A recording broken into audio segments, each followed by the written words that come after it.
and welcome to This Grand Life. I am Julie Alstrup, your hostess of the show, where we celebrate people who inspire and empower us. And today, our guest is Bina Mehta, and she's going to share some stories. She's got great stories. I'd like to tell you a little bit about her. I met her at the beginning of the year, and I photographed her extended family who was here from around the country. Then, in February for Valentine's Day, Mark and I went to one of her cooking classes, which was fabulous. It was the best thing we could have done for Valentine's Day. We learned, she also has written a cookbook, and she has some spice blends, and she's going to talk about that as well. She is a phenomenal woman, and I'd like to welcome her to This Grand Life. I know you are going to enjoy her story of who has inspired and empowered her. So, Bina, I'm going to get you. I actually started on a journey many, many years ago where I actually experienced many different holistic arts, such as yoga of voice, Ayurvedic healing. And then, of course, I cannot forget my cultural heritage that I grew up in India, where my family actually practiced Ayurvedic medicine, which is an ancient system of healing. When you say who inspired me on my journey, it's a little difficult to say because I can give credits to more than 20 people in my life who have influenced this whole journey, where my whole book has now been inspired. And through my passion, I brought it forth finally after years and years of having more confidence. And it was an empowering journey for me to bring this book forth at the behest of all my friends and family who continually encouraged me to write this book because they thought it would help many people. And that's true. My book, Turmeric and Spice, that got published last year, has now come into being, and I'm so happy it's here. Through my book, I have given you what is called energetic lifestyle medicine, which is what I practice, which is what I'm feeding you through my book. It's distilled wisdom of all my teachers, and I honor them through this whole process, through my book, which I'm feeding you wisdom while I teach you the recipes and bring joy and inspiration. I teach master classes at home from time to time, especially my Valentine's Day class, which is where I met Julie. And what I do is actually give them this information about how to feed your body through the wisdom of Ayurveda, which is about the 5 elements. The 5 elements which organize themselves in our body as the 3 doshas. And these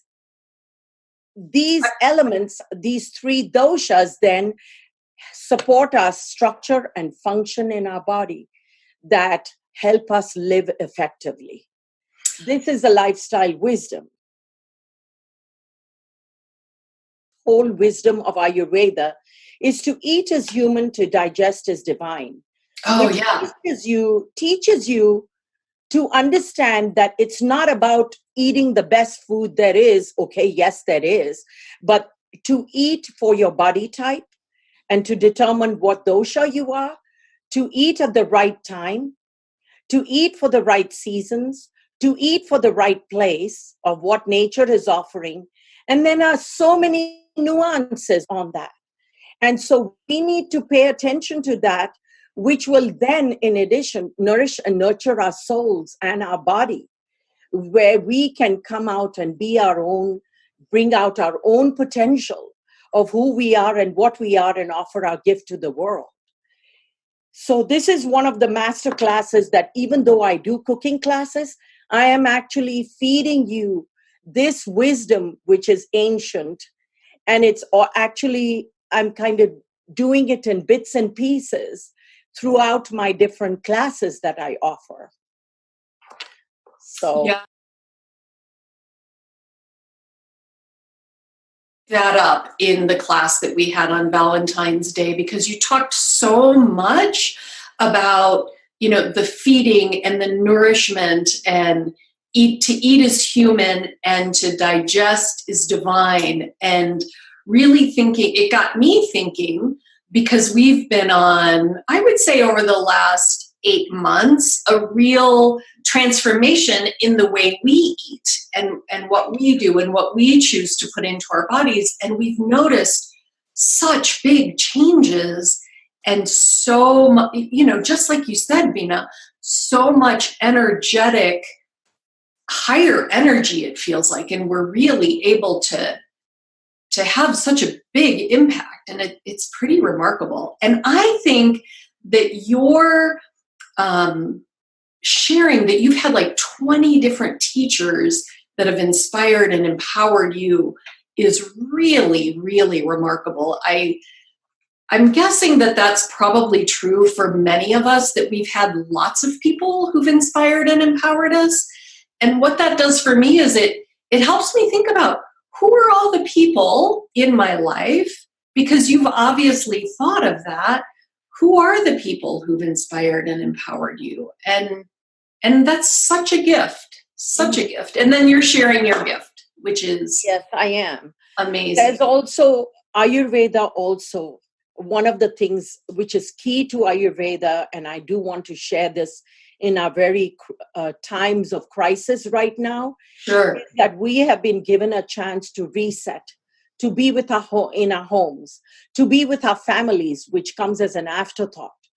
And so instead of thinking of this as a chaotic time and being fearful, I think we need to take an opportunity to sit back and relax and enjoy what we have at home. And this is going to be a reset for this whole world, where this is not about fear. It's about connecting to our own hearts, to become heart-centered, to become compassionate, and become a heart-centered whole community, a world community at large.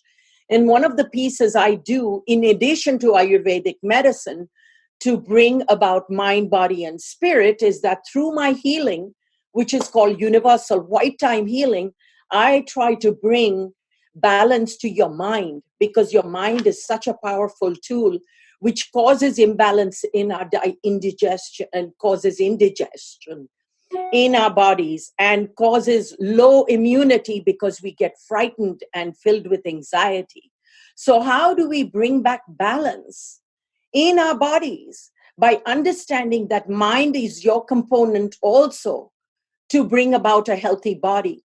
And then, of course, the heart-centered compassion is that we all have that seed of love within all of us. And we need to join together in spirit also, to join the world community, that we are not alone. And you can see the small individual little virus that has caused so much chaos, that we have not paid attention to our spirit of love within us. That's what I mean by then. We all as humans are in relationship to everything around us, and this is all Ayurvedic wisdom. We are connecting to the sun, the moon, the stars. We are connected to our families, to our families outside where we work, with our at our workplaces, any person we come in contact with. So one of the things I would say to you is to be calm, because everything you project, we are energetic, vibrating beings. Absolutely. This whole universe came into being through sound. So what I say is, it's best to project. Take the responsibility of projecting what is happy, what is in love, rather than in fear and anxiety. That's the message I want to give right now.